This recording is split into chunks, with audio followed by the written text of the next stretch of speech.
अद्य बुधवासरः अथवा सौम्यवासरः मार्गशीर्ष सप्तमी दिनांक 3 जनवरी 2024 पतंजल योग सूत्र व्याधिस्थान संशय प्रवादालस्य मूकं करोति वाचालं पंगुं लंघयते गिरिं यत्कृपातमहं वन्दे परमानन्दमाधवम् अपि स्वशक्त्या तपसि प्रवर्तसे शरीरमाद्यं खलु धर्मसाधनं कनिष्ठिकाधिष्ठितकालिदासो यदुक्तवान् तद् अहमत्र वक्ष्ये उद्दिष्टमायुर्वेदस्य स्वस्थस्य स्वास्थ्यरक्षणम् आतुरे रोगमुक्तिश्च द्वयमेतत् प्रयुज्यते योगशास्त्रे धना किन्तु न तस्य प्रयोजनं द्वयोर्मोक्षप्राप्तिः स्यात् योगो मोक्षप्रवर्तकः स्वास्थ्यं च रोगमुक्तिश्च रोगमोक्षप्राप्तिस्तथैव च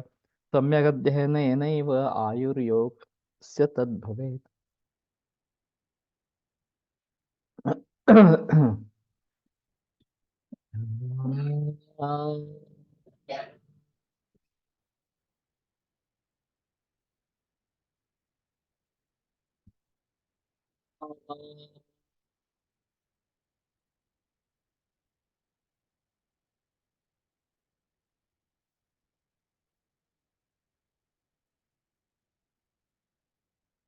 ओम शांति शांति शांति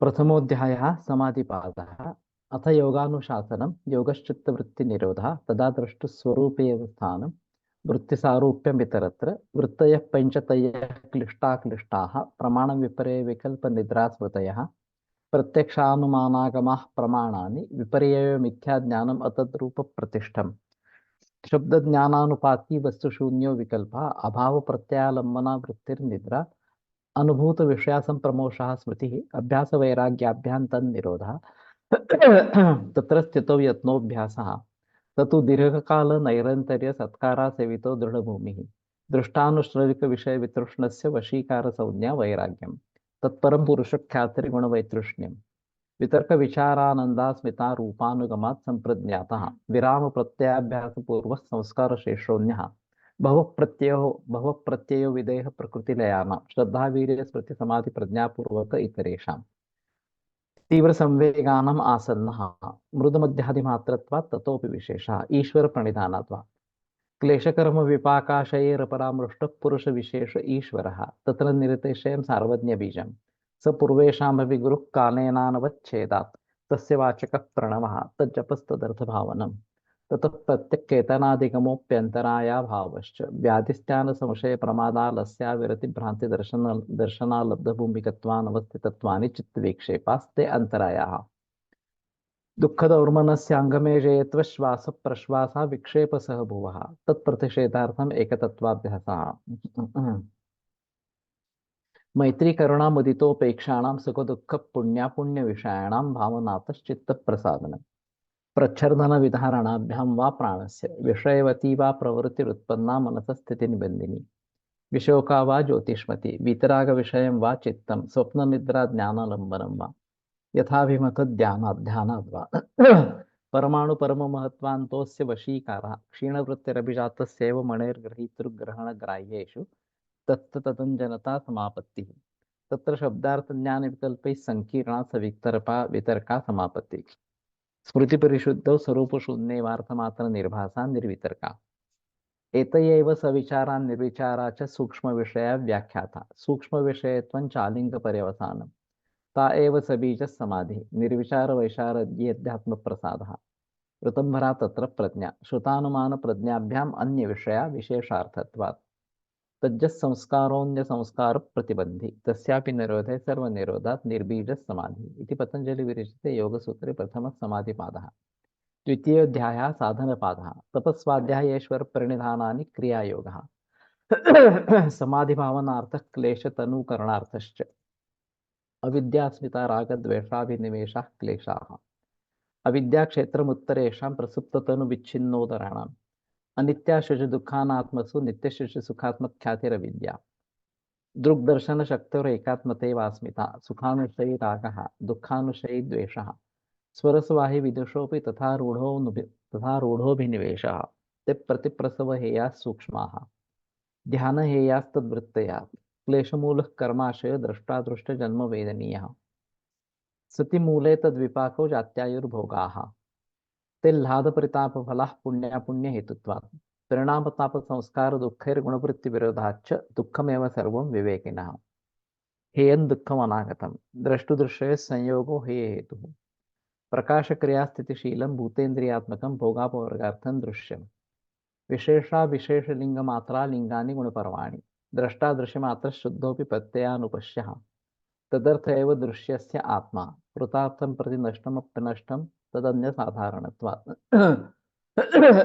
स्वस्वामी शक्त्या स्वरूपोपलब्धि हेतु संयोगः तस्य हेतुरविद्या तदभावात् संयोगाभावो हानंत दृशे कैवल्यम विवेक ख्यातिर विप्लवा हानोपायः तस्य सप्तधा प्रांतभूमि प्रज्ञा योगांगानुष्ठाना अशुद्धि क्षय दान दीप्तिरा विवेक ख्याते है यम नियम आसन प्राणायाम प्रत्याहार धारणा ध्यान समाधयोष्टावंगानि अहिंसा सत्यास्तेय ब्रह्मचर्या परिग्रहा यमाः जाति देश काल समयानवच्छिन्ना सार्वभौमा महाव्रतम् शौच संतोष तपस्वाध्यायेश्वर प्रणिधानानि नियमाः वितर्क बाधने प्रतिपक्ष भावनम् वितर्का हिंसादयः कृतकारितानुमोदिता लोभ क्रोध मोह पूर्वका मृदु मध्यादिमात्रा दुःखाज्ञानानंत फला इति प्रतिपक्ष भावनम् अहिंसा प्रतिष्ठायां तत्सन्निधौ वैरत्यागः सत्य प्रतिष्ठायां क्रियाफलाश्रयत्वम् अस्तेय प्रतिष्ठायां सर्वरत्नोपस्थानम् ब्रह्मचर्य प्रतिष्ठायां वीर्यलाभः अपरिग्रह स्थैर्य जन्म कतंथा संबोध शौचात् स्वांग जुगुप्सा परेर संसर्गः सत्वशुद्धि सौमनस्य एकाग्रेन्द्रिय जयात्म दर्शन योग्यत्वानि च संतोषाद अनुत्तम सुखलाभः कायेन्द्रिय सिद्धिरशुद्धि क्षयात् तपसः स्वाध्यायात् इष्टदेवता संप्रयोगः समाधि सिद्धिरीश्वर प्रणिधानात् चिरसुखमासनं प्रयत्न शैथिल्यानंत समापत्तिभ्यां तत्तोद्वन्द्वानभिघातः तस्मिन् सति श्वास प्रश्वासयोर्गतिविच्छेदः प्राणायामः बाह्याभ्यंतर स्तंभवृत्तिर्देशकाल संख्याभिः परिदृष्टो दीर्घ सूक्ष्मः बाह्याभ्यंतर विषयाक्षेपी चतुर्थः तत् क्षीयते प्रकाशावरणम् धारणासु च योग्यता मनसः स्वविषया संप्रयोगे स्वरूपानुकार इवेन्द्रियाणां प्रत्याहारः ततः परमावश्यते इन्द्रियाणाम् इति पतंजलि विरचिते योगसूत्रे द्वितीय साधनपादः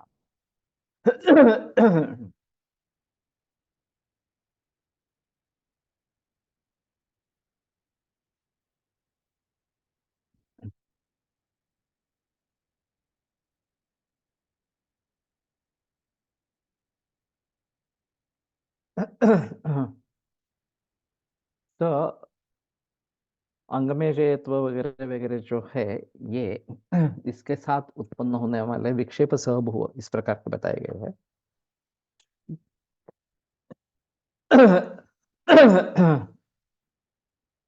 ये उपद्रव विक्षेप से उत्पन्न होते हैं अर्थात विक्षेप के कारण उपद्रव कार्य ऐसा सूचित करने का यहाँ हेतु इस विशेषण से नहीं दिखता वैसा हेतु होता तो विक्षेप सहभुवा ऐसे न कहते आ उघडले उघडलेलं आहे नाही इकडनं नाही गेलो इकडनं आणि परत येताना वरनं आलो इकडनं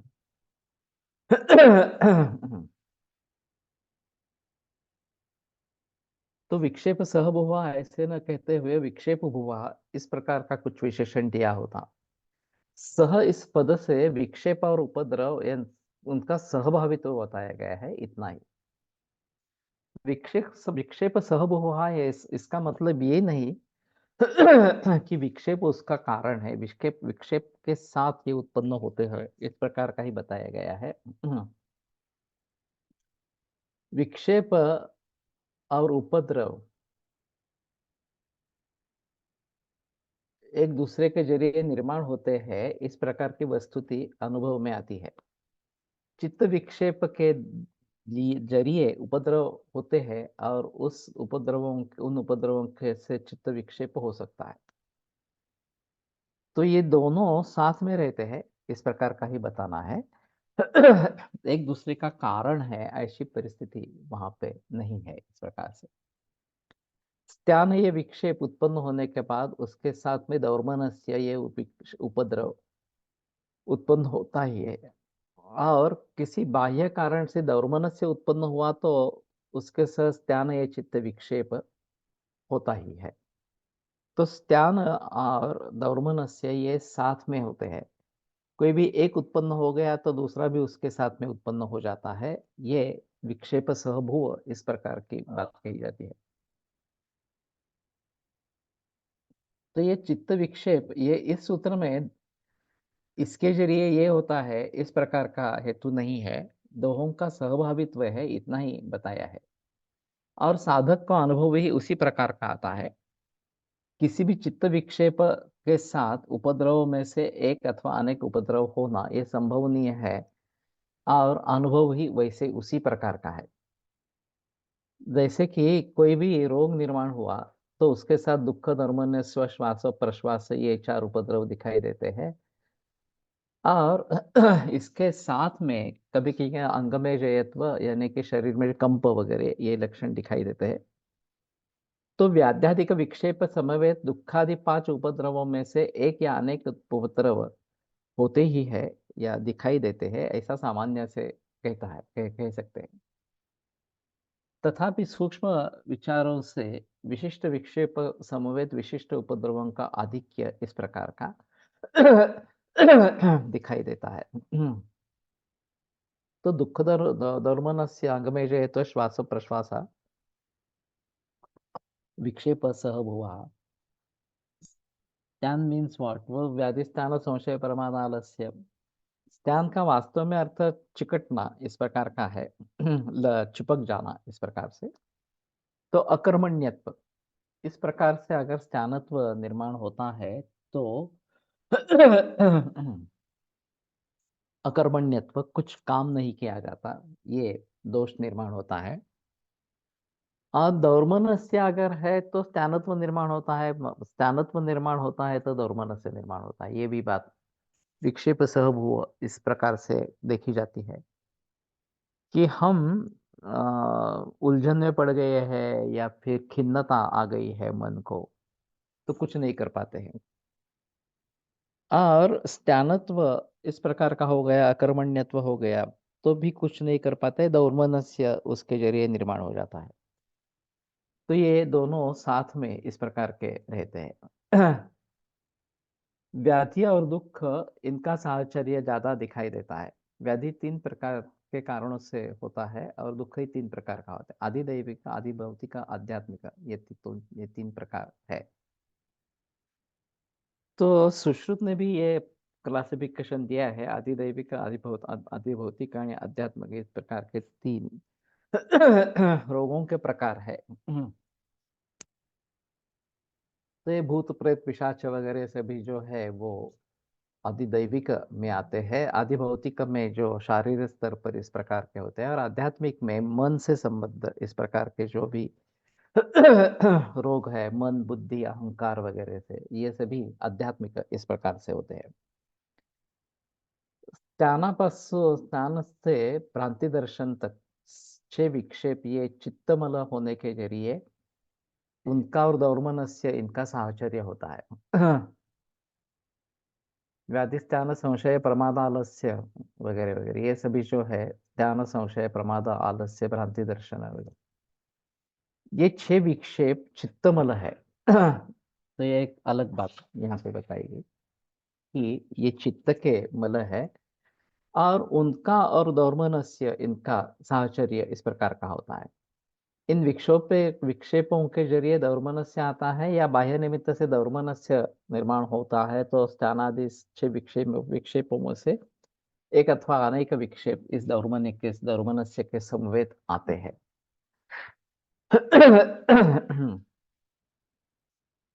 तो मुझे लगता है कि जब हम आयुर्योग की बात करते हैं और मानस भावों के बारे में सोचते हैं, तो ये चित्त मल जो बताए गए हैं, इनके जरिए शारीर भाव भी निर्माण होते हैं। और शारीर भावों के जरिए मानस भाव इस प्रकार के निर्माण होते रहते हैं। आगंतुरन्वेति निजम विकारम निजस्तथागंतुम अपि प्रवृद्धा। तो ये जो बात कही गई है कि जब से व्याधि निर्माण हुआ तो दौर्मनस्य वगैरह इस प्रकार की बातें होने लगी, दुख आने लगा इस प्रकार से। और फिर उसके साथ में ये बाकी भी उपद्रव इस प्रकार से आने लगे। ये एक बात हो सकती है इस प्रकार से। योगों में से अष्टांग योगों के अष्टांगों में से आसन ये स्थिर नहीं हुआ है तो अंग में जयत्व ये उपद्रव होता रहता है। अर्थात शरीर में सूक्ष्म कंप उत्पन्न होना ये अंग में जयत्व है। ये थोड़ा अजीब शब्द है, अंग में जयत्व।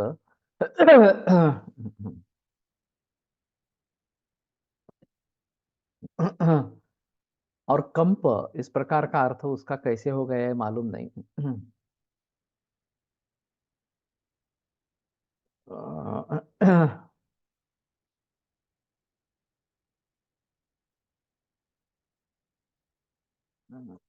इसका अच्छे तरीके से इसको ब्रेक भी नहीं कर सकते। अंग मेजयत्व मेजयत्व का कोई संबंध नहीं है। एक पूरा ही शब्द इस प्रकार का लेना चाहिए। शरीर के घटक जो स्नायवादिक सूक्ष्मतर भाग, उनके यहाँ कंप उत्पन्न होना यानी कि रिव रिव वाटते या चींटियां चढ़ रही है इस प्रकार का होता है, तो ये अंगमेजयत्व इस प्रकार का है, ऐसा इनका कहना है। आसनों का अभ्यास पक्का होने पर या वो हुआ नहीं है तो इस प्रकार के लक्षण दिखाई देते हैं। विशेषतः कटी के नीचे किसी भाग में उत्पन्न होते हैं और इनके जरिए आसन अस्थिर हो जाता है। आसन अस्थिर होने पर आसन के स्थिरत्व पर जिस योग भूमि का लाभ होना है, उन भूमिकाओं का लाभ होना अशक्य हो जाता है और फिर अंगमजयत्व के समवेत अलब्ध भूमिकत्व या चित्त विक्षेप उत्पन्न होता रहता है। शुरू शुरू में जब आसन शुरू करते हैं और आसन सिद्धि होने तक ये इस प्रकार से लक्षण दिखाई देते हैं और फिर जब आसन सिद्धि हो जाएगी तो ये निकल जाते हैं। लेकिन फिर भी जब तक ये सिद्ध नहीं होता तो तब तक ये इन्होंने जैसे बताया कि अलब्ध भूमिकत्व ये प्राप्त नहीं होता। और फिर हमें निर्धार पूर्वक आसन सिद्धि करनी है इस प्रकार का बताया गया है। अयंगार गुरु जी के बारे में कहा जाता है कि वो बहुत ही बलपूर्वक आसन करवाते थे सभी लोगों से। और उसमें काफी परिश्रम होते थे, लोग शिष्य जो है थक जाते थे इस प्रकार से। लेकिन उनका कहना था नहीं नहीं, आसन आपको किसी भी तरीके से करना है। और फिर ये बाद में उसके लिए साधन ये निर्माण किए गए कि रोप है वगैरह इस प्रकार से। अयंगार गुरुजी ने फिर बाद में कहा है कि ये बड़ी बड़ी भूल थी इस प्रकार से जबरदस्ती आसन करवाना इस प्रकार से। तो धीरे धीरे जैसे शरीर में बदलाव आएंगे वैसे आसन में सिद्धि प्राप्त करनी है इस प्रकार से। और बिहार स्कूल ऑफ योगा इसी पर ध्यान देता है, वो जबरदस्ती नहीं करवाता है कि धीरे धीरे जैसे आसन सिद्धि हो उस प्रकार से करनी है। और एक भी कहना है कि अगर आसन सिद्धि पूरी तरीके से होती भी नहीं है फिर भी हमें कल्पना करनी है कि मैं इस स्थिति में पहुंच गया हूं इस प्रकार से। ये कुछ आसन काफी मुश्किल इस प्रकार के है, कठिन है इस प्रकार से। तो जो कर पाते हैं उनके लिए तो कोई मतलब नहीं है, ये ठीक है, अच्छी बात है। लेकिन जो कर नहीं पा रहे हैं किसी भी वजह से इस प्रकार से, तो अनंत समापत्तिभ्याम उसमें मर्ज हो जाना इस प्रकार का कहा जाता है। उसका अर्थ जो है कि अनंत समापत्ति इस प्रकार की प्राप्त करनी है तो मन से हम एक रूप उससे अगर हो जाते हैं तो भी कार्य सिद्धि होती है। जैसे पर्वतासन कर रहे हैं तो मैं पर्वत बन गया हूं इस प्रकार की धारणा करनी है। और फिर मेरे शरीर के ऊपर पेड़ पौधे हैं, उसमें पंछी पशु वगैरह इस प्रकार के हैं, कुछ झरने बह रहे हैं इस प्रकार से। तो मैं पर्वत में मर्ज हो जाता हूँ कि मैं जैसे कि पर्वत ही बन गया हूँ और पर्वत जैसा स्थिर है उसी प्रकार से मैं भी स्थिर हो जाता हूँ इस प्रकार से। तो इस दृष्टि से ये जो पार्किंसोनिज्म वगैरह इस प्रकार के जो विकार है जहाँ अस्थिरत्व ये प्रधान मुद्दा इस प्रकार का है, तो उसको स्थिर बनाने के लिए पर्वतासन शायद काम करेगा इस प्रकार से। तो हमें इन सभी के बारे में सोचना है और हर एक आसन की एक खासियत इस प्रकार की है, जहां तक हो सके आसन स्थिति को प्राप्त करे, इसमें कोई संदेह नहीं है। लेकिन अगर पूरी तरीके से प्राप्त नहीं होते हैं तो फिर भी ये अर्धमच्छेंद्रासन मैं करता हूँ, वो तो बिल्कुल कठिन आसन इस प्रकार का है। लेकिन जहां तक हो सकता है वहां तक करता हूँ और फिर कल्पना करता हूँ कि मुझे ये आसन सिद्ध हो गया है, मैं अच्छी तरीके से इस आसन में बैठा हूँ इस प्रकार से। तो फिर ये आसन सिद्धि इस प्रकार की होती है। आध्यात्मिक मध्ये शारीर व मानस असे दोन्ही व्याधी येतात। सुश्रुत सूत्र स्थान 24:5। ओके। वो मूल थोड़ा सा देखना चाहिए किस प्रकार से लिखा है। लेकिन आधिभौतिक जो है वो शारीरिक है और आध्यात्मिक ये मन से जुड़े चित्त से जुड़े इस प्रकार के हैं। दोनों एक दूसरे का अनुगमन करते हैं, उसमें संदेह की बात नहीं है। तो ये आध्यात्मिक में दोनों इस प्रकार के आ सकते हैं, लेकिन मूल सूत्र क्या है एक बार देखेंगे तो ज्यादा अच्छा इस प्रकार का रहेगा।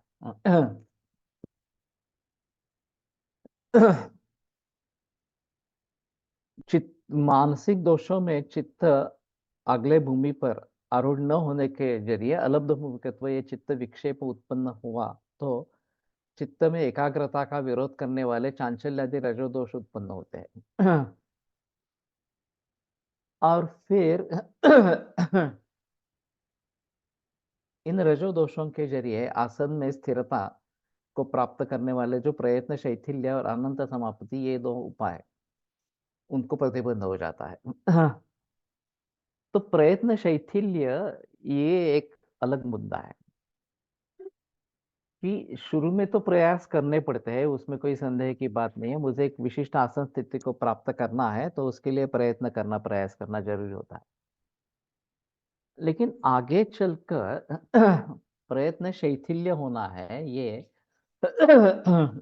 प्रयत्न में शिथिलता आ जाएगी तो उसके जरिए जो तनाव निर्माण होता है वो नहीं रहेगा और इसलिए स्थिर सुखम आसन हम इस प्रकार की स्थिति को प्राप्त कर सकते हैं। इसलिए मैं मानता हूँ कि व्यायाम और आसन इसमें फर्क जो है, व्यायाम में हम तनाव की स्थिति में ही रहते हैं और तनाव होना ही है। शरीरायास जनकं कर्म व्यायाम असोनिकम ये सूत्र ले लिया, या आयामो विविधोंगानाम व्यायाम इति कीर्तिता ये सूत्र ले लिया, तो आयामो विविधोंगानाम ये व्यायाम है और इसमें तनाव निर्माण किया जाता है ताकि उसकी ताकत बढ़े। आसन में शुरू में व्यायाम जैसा जैसी स्थिति हो सकती है क्योंकि हम तनाव देते हैं इस प्रकार से। लेकिन प्रयत्न शैथिल्य करके इस तनाव की स्थिति को महसूस नहीं करना, आसन की स्थिति को महसूस करना, लेकिन तनाव की स्थिति अधिभौतिक म्हणजे आगंतु। अच्छा, उस सूत्र ही अगर डाल देंगे तो ज्यादा अच्छा रहेगा। ये भूत विश्व अग्नि संप्रहारादि संभवा नृणामागंत वो रोगा प्रज्ञातेषु अपराध्यति वगैरह वगैरह इस प्रकार का वाग्भट में है।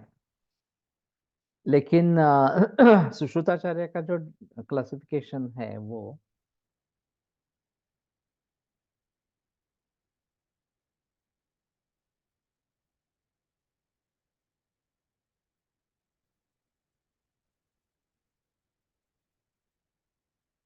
वरा पाऊस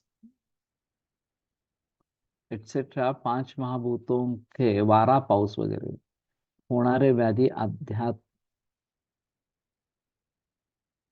शार। तो आदिदेवी के बारे में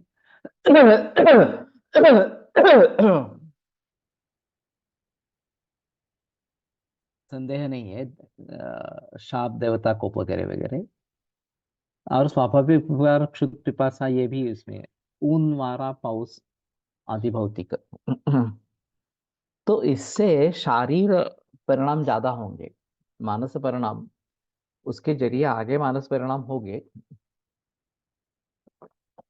आदि भौतिक का शब्दशः जो अर्थ रहेगा वो भूतों से निर्माण होने वाले, भूते से जुड़े इस प्रकार के है। शरीर भी पांचभौतिक है और सृष्टि में भी पंच महाभूत है। तो ये शारीरिक स्तर पर ज्यादा काम करेंगे, ऐसा मुझे लगता है।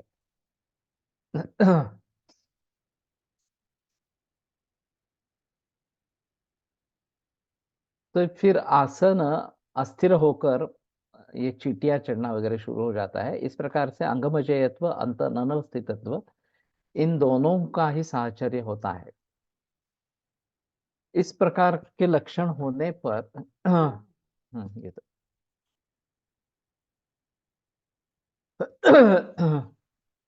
चित्त भूमि पर स्थिर नहीं हो सकता और अनवस्थितत्व ये चित्त विक्षेप हो जाता है, या अनवस्थितत्व ये चित्त विक्षेप उत्पन्न होने पर अंगमजयत्व निर्माण होता है। ये सभी का अनुभव है कि जब हम चित्त को स्थिर करने की कोशिश करते हैं तो मन में विभिन्न विचार आते रहते हैं। चाहे हम ध्यान कर रहे हैं, चाहे ओंकार कर रहे हैं, चाहे दूसरी कोई चीज कर रहे हैं, अनुलोम विलोम वगैरह कर रहे हैं, तो मन भटकता ही रहता है। और मन में किसी को किसी विचार को आने नहीं देना, ये विचार भी मन में बैठ जाता है। वो भी निकल नहीं जाता इस प्रकार से। तो इसके बारे में कहा जाता है कि उनकी तरफ दुर्लक्ष करना। ये विचार आते रहेंगे जाते रहेंगे, अगर हम उनमें इन्वॉल्व नहीं होंगे तो हमें तकलीफ नहीं होगी, वो चले जाएंगे। हम उनको भगाने की कोशिश करते हैं तो सिद्ध नहीं होता है, और उनको भगाना है यही विचार चित्त में स्थिर हो जाता है। तो ये काफी मुश्किल मामला इस प्रकार का है। और वैसे चित्तवृत्तियों का निरोध यही योग है। तथादृष्टु स्वरूपे अवस्थानम, ये जो अंतिम स्थिति है उस तक पहुंचने के लिए काफी प्रयास करने पड़ते हैं। इनका कहना था, ये कोलटकर शास्त्री जी का, कि 3 घंटे हर रोज इस प्रकार के पहला जो संप्रज्ञात समाधि है, वितर्क इस प्रकार का, उसके लिए 2 बरस तक करते हैं तो चित्त स्थिर होने लगता है और फिर आलंबन की जरूरत नहीं रहती, केवल विचार मन में आकर ही चित्त वहां पे स्थिर हो जाता है। लेकिन 3 घंटे हर रोज इस प्रकार से 2 बरस, इसमें तीव्र संवेगानाम आसन महा वगैरह मृदु मध्यादि मात्रत्व तत्वोपि विशेषा ये भी बातें बताई गई है। लेकिन आम आदमी के लिए प्रायः इतना समय लगता है। तो हम 5-10 मिनट कुछ कर रहे हैं, उसमें हो नहीं रहा, तो हमें ऐसा नहीं समझना चाहिए अरे ये क्या है, ऐसी चीज है तो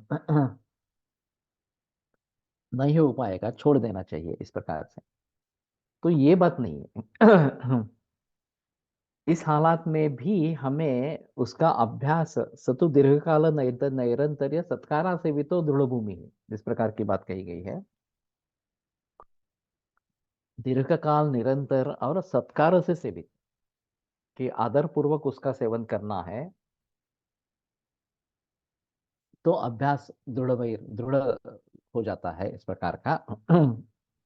और अभ्यास वैराग्याभ्यंतर निरोधा, ये चित्त वृत्तियों का निरोध जो है वो अभ्यास और वैराग्य इनके जरिए होता। तो एक तरफ से अभ्यास करते रहना चाहिए, दूसरी तरफ वैराग्य निर्माण होना चाहिए इस प्रकार से। तो दोनों को साथ में लेकर चलते हैं, तो धीरे धीरे ये सिद्धि, समाधि सिद्धि जो है वो होगी। तो आसन, यम नियम ये पहले है और फिर उसके बाद में आसन है, तो इनके सभी के जरिए करते रहना आवश्यक इस प्रकार का रहेगा। आदिबल प्रवृत्त शुक्र शोणित दोषान्वय कुष्ठार्श प्रवृत्त एते आध्यात्मिका।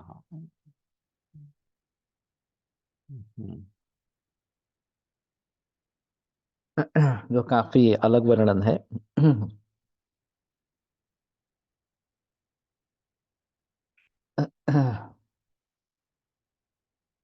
वैसे अध्यात्म द्रव्य गुण संग्रह चरक में लिखा है, मन वगैरह इस प्रकार से। तो मैं मानता था कि आध्यात्मिक जो है वो अध्यात्म द्रव्य गुण संग्रह से जुड़े, ये चरक के मत के अनुसार इस प्रकार का होगा। और यहाँ पे आदिबल प्रवृत्त शुक्र शोणित अन्वय इस प्रकार से, ये अ, पूर्व जन्म से हम जो भी कुछ लेके आए हैं, और शुक्र और शोणित के संबद्ध जो है कुष्ठार्थ प्रवृत्त, कुष्ठार्थ प्रवृत्तया, तो ये काफी अलग इस प्रकार का है, एक complete different classification by Sushruta. Yes. तो कहने का तात्पर्य अर्थ ये है कि मूल शब्द से जो अर्थ प्राप्त होता है उससे ये काफी अलग इस प्रकार का अर्थ है। एक बार सुश्रुत फिर से पढ़ने की कोशिश करते हैं, मेरे मन में है अभी ये चरक एक बार पूरा हो जाए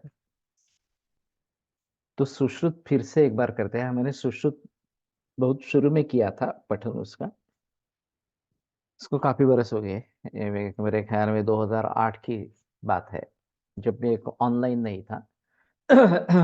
ऑफलाइन किताब को लेकर पढ़ते थे, और उस समय में उसमें 8 महीने लगे थे, अभी मालूम नहीं कितने महीने लगेंगे इस प्रकार से।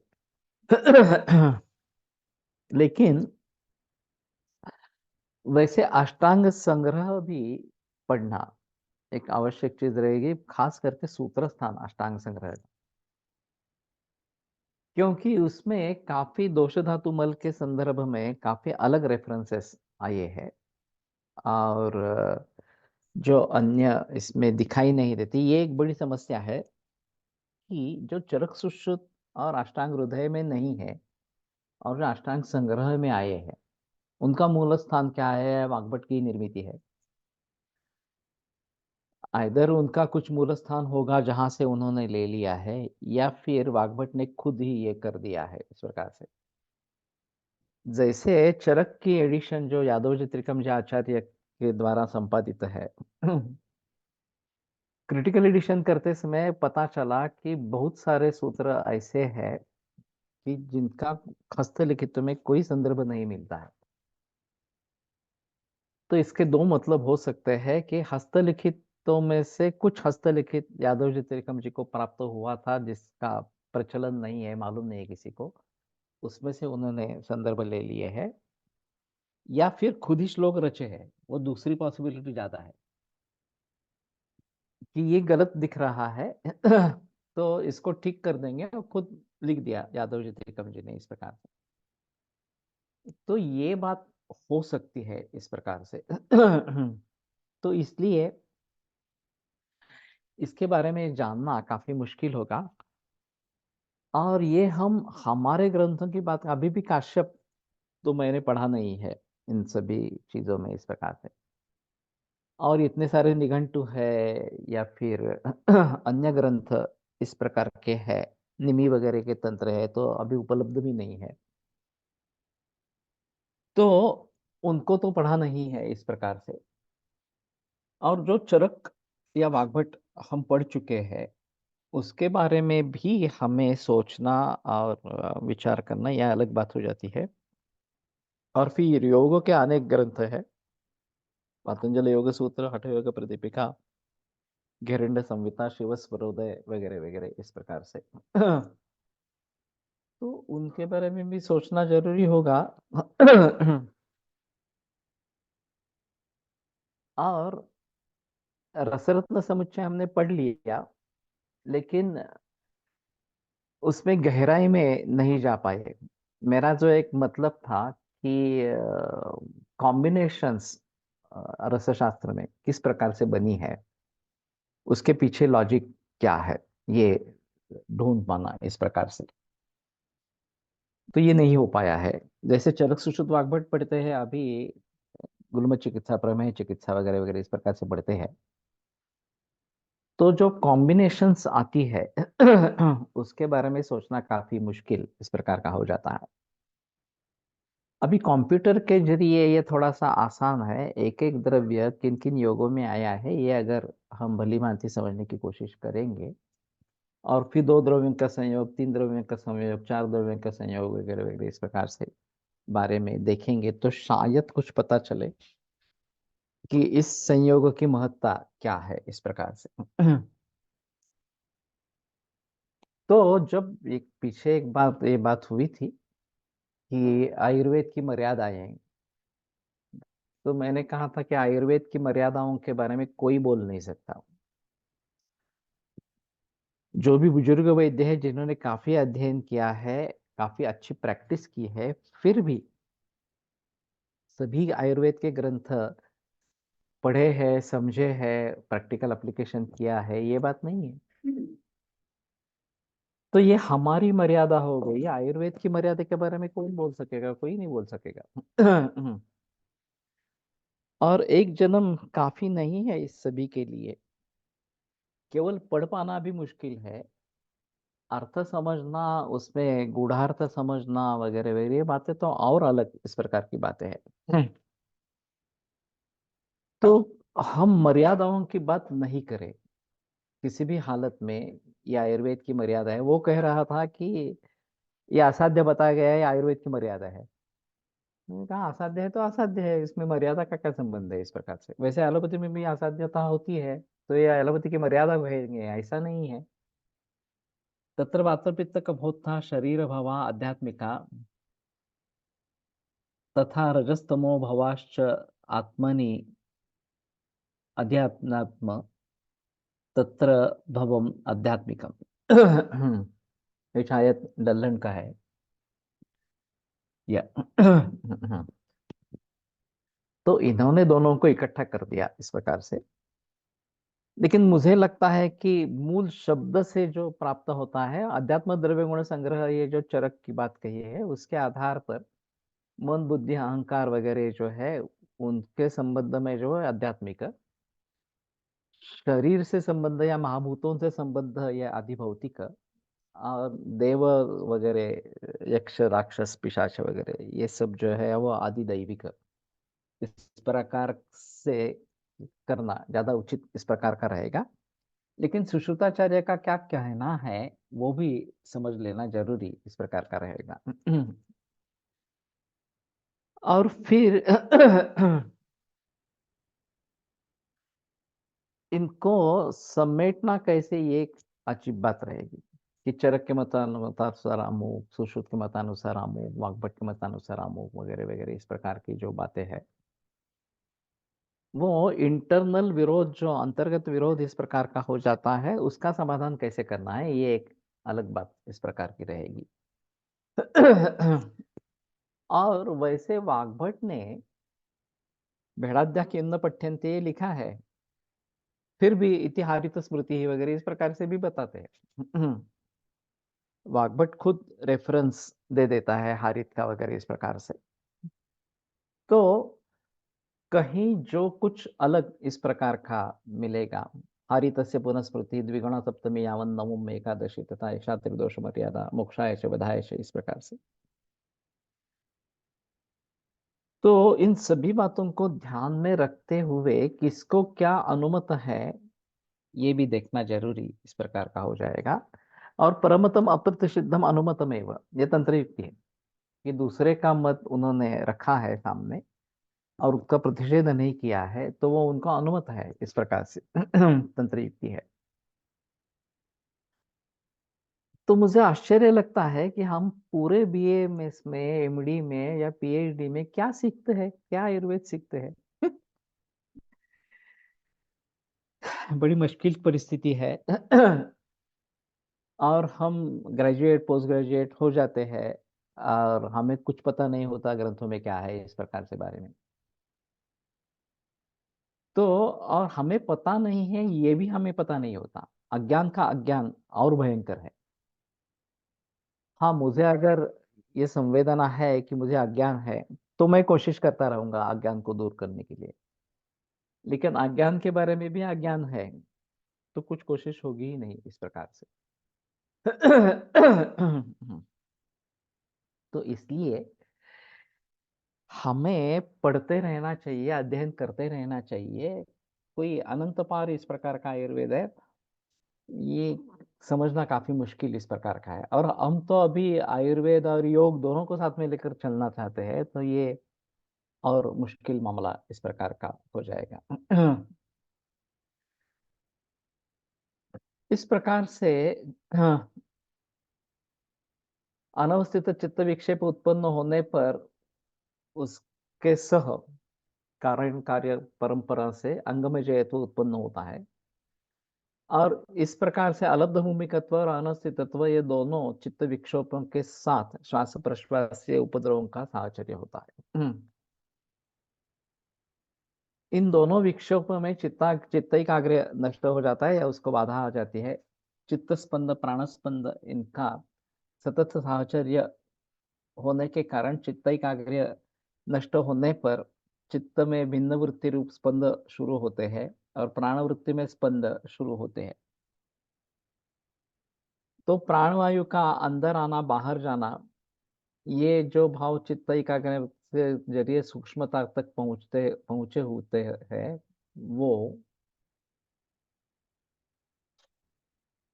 सूक्ष्मता नष्ट होती है। वो श्वास प्रश्वास जो स्थूल भाव को प्राप्त होते हैं, जो हम हमेशा इस प्रकार से कर रहे हैं, इस प्रकार से। एवंच किसी भी प्रकार से चित्त विक्षेप के समवेत कोई एक या अनेक उपद्रव होना यह संभव है।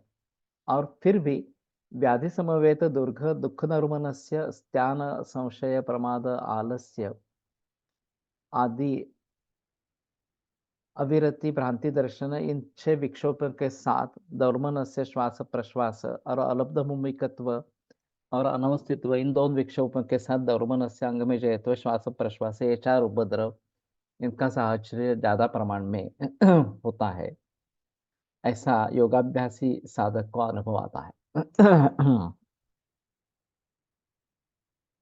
तो वैसे देखा जाए तो आसन एक शारीरिक स्थिति है और इसमें चित्त विक्षेप निर्माण हो जाते हैं इस प्रकार से। और उन चित्त विक्षोभों के जरिए आसन की स्थिति में भी बाधा इस प्रकार की आ जाती है। तो दोनों एक दूसरे की सहायता इस प्रकार से करते हैं और फिर चित्त एकाग्र नहीं होता है इस प्रकार से। तो हमें चाहिए कि ये निरंतर सत्कार सेवित इस प्रकार का होना चाहिए। दीर्घ काल करते रहना चाहिए अभ्यास जो है वो। तो अभ्यास वैराग्याभ्यंतर निरोधा, ये जो बात कही गई है, ये चित्त वृत्तियों का निरोध अभ्यास और वैराग्य से सिद्ध होता है। तो ये चित्त विक्षेप इस प्रकार के होते रहते हैं और उनके साथ में विक्षेप सब हुआ, ये अंग में जो है तो श्वास प्रश्वास वगैरह वगैरह ये भी बातें होती रहती है, या उनके जरिए चित्त विक्षेप हो सकता है वगैरह वगैरह इस प्रकार से। तो इन सभी से छुटकारा पाने के लिए हमें काफ़ी प्रयास करते रहने पड़ेंगे और दृढ़ता से आसन में सिद्धि प्राप्त हो, इसके लिए प्रयास करते रहने पड़ेंगे, तभी हम इस प्रकार में आगे बढ़ सकेंगे। तात्पर्य विक्षेप और उपद्रव इनका साहचर्य सदैव रहता ही है और साहचर्य के जरिए विक्षेपों का अंतरायत्व अधिक तीव्र हो जाता है। रोग के जरिए होने वाला दुःख ये साक्षात दुःख रूप होने के जरिए व्याधि रूप विक्षेप की तीव्रता बढ़ा देती है, ये स्पष्ट है। दौर्मनस्य में प्रतिकूल वेदनीयता होने के कारण वो भी दुःख रूप ही है। व्याधि में मानसिक शारीरिक दुःख होने के जरिए व्याधि यानी कि विशेष आदि इस प्रकार का कहा गया है। दौर्मनस्य यानी कि केवल आदि और मानसिक दुःख हो। अंगमजेयत्व यानी कि शरीर में उत्पन्न होने वाला कंप या शरीर में किसी अंग प्रत्यंग में ये चींटियां जैसे आ जाना, ये है। इनमें दुःख दौर्मनस्य इतनी जैसी प्रतिकूल वेदनीयता नहीं होती तो भी अंगमजयत्व उत्पन्न होने पर उसके निवारण के लिए मनुष्य मात्र की प्रवृत्ति होती है और ये प्रवृत्ति आसन की स्थिरता का और चित्त एकाग्र का भंग करने वाली होती है, तो विक्षोभों के अंतरायत्व बढ़ाने में कारणीभूत हो जाती है। मेरे ख्याल में ये फिर से एक बार सोचने की कोशिश करेंगे, लेकिन ये दोनों सहभुव है और एक उत्पन्न होने पर दूसरा भी उत्पन्न इस प्रकार का हो जाता है। तो ये बात ध्यान में रखते हुए इनसे छुटकारा कैसे पाएंगे उसके बारे में सोचना जरूरी इस प्रकार का होगा।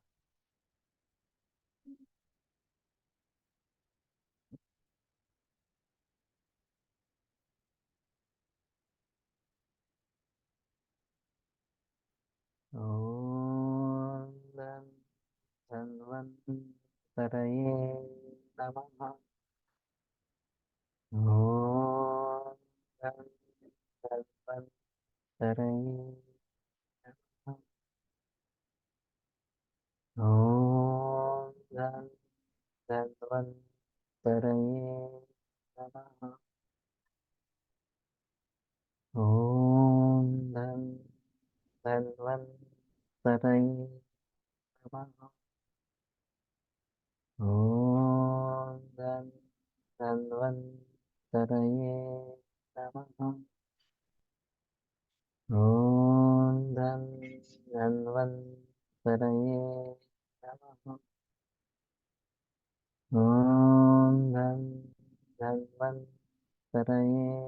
नमः। ओम धन्वन्तरये नमः। ओम धन्वन्तरये नमः। ओम धन्वन्तरये नमः। ओम धन्वन्तरये नमः।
ओम